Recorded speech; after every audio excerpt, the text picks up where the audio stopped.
আজকে আমি কাঁচা আলুর খাস্তা মুচমুচে চপ নিয়ে হাজির হয়ে গেছি। কাঁচা আলুর মুচমুচে চপ কে কে খেয়েছেন?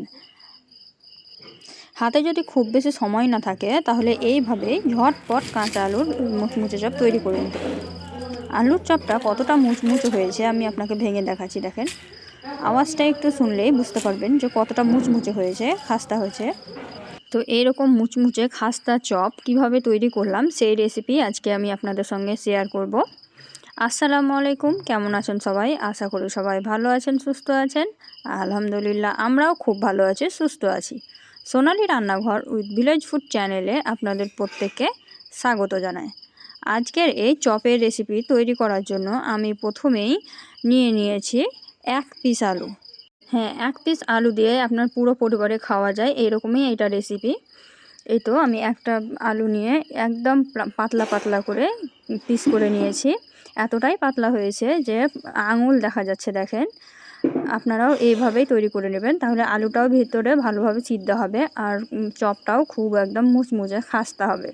তো আলুটা আমি ভালোভাবে পাতলা পাতলা করে কেটে নিয়েছি, নিয়ে ভালোভাবে ধুয়ে পরিষ্কার করে নিয়েছি। আপনারাও একইভাবে পাতলা করে কেটে নিয়ে, যতটা সম্ভব পাতলা করে কেটে নিয়ে ধুয়ে পরিষ্কার করে নেবেন। এখন আমি আলুটাকে সাইডে রেখে দেবো, দিয়ে ব্যাটার তৈরি করে নেব। ব্যাটার তৈরি করার জন্য আমি এখানে ছোটো বাটি 1.5 বাটি বেসন নিয়ে নিয়েছি। এই তো 1.5 বাটি বেসন নিয়ে নিয়েছি। এখন আমি এর মধ্যে দিয়ে দিলাম 1 চিমটি লঙ্কা গুঁড়ো, দিয়ে দিলাম 1 চিমটি চাট মশলা। চাট মশলা যদি না থাকে তাহলে ধনিয়া জিরা পাউডার দিলেও হবে। এখন আমি দিয়ে দিলাম বেকিং সোডা আর দিয়ে দিলাম জাফরান রং। আপনারা চাইলে একটু হলুদ গুঁড়ো দিয়েও দিতে পারেন। দিয়ে দিলাম স্বাদ মতো লবণ। দিয়ে আমি এগুলোকে ভালোভাবে মিশিয়ে দিচ্ছি। দেখেন, এখন আমি জল দিয়ে একটা ব্যাটার তৈরি করে নেব। জলটা অল্প অল্প করে দিবেন যতক্ষণ না আপনার ব্যাটারটা পারফেক্টভাবে ঘোলানো হয়েছে। এখানে আমি 1.5 বাটি যেহেতু বেসন ব্যবহার করেছিলাম, সেই বেসনের ব্যাটারটা তৈরি করতে আমার 1.5 গ্লাস জল লেগেছে।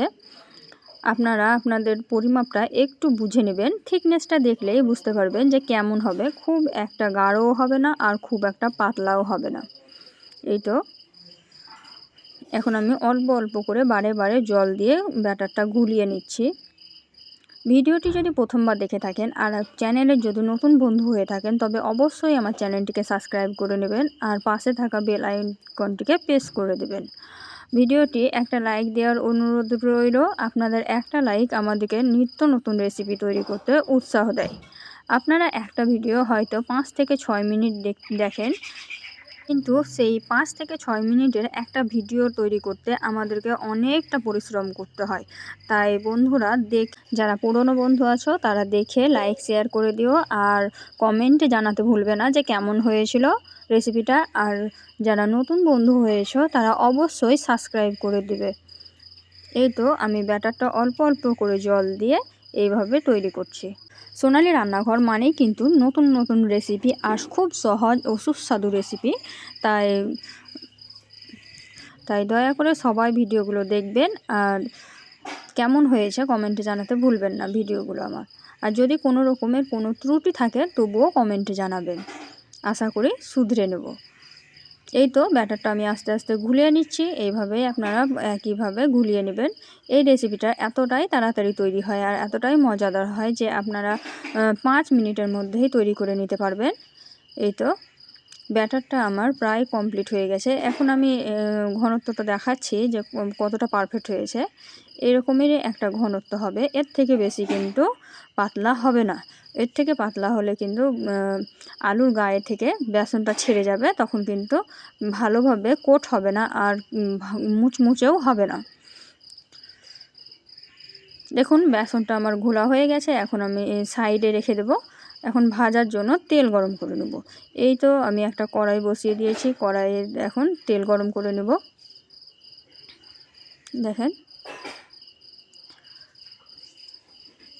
এখন আমি দিয়ে দিচ্ছি কড়াইয়ে তেলটা একটু বেশি পরিমাণে লাগবে, যেহেতু এটা ডুবো তেলে ভাজতে হয়, তাই আমি বেশি করে তেল দিয়ে দিলাম। এই তো তেলটা গরম হতে শুরু করে দিয়েছে। দিতেই দেখুন এটা কিন্তু সম্পূর্ণ গরম তেলে ভাজতে হবে। এই তো তেলটা অনেকটা গরম হয়ে গেছে। এখন আমি দেখেন দেখিয়ে দিচ্ছি কিভাবে দিবেন। এইভাবে ডুবিয়ে ছেড়ে দিবেন। এই তো আমি একটা ছেড়ে দিলাম। দেখেন দিতে দিতেই কেমন একদম ফুলে উঠলো।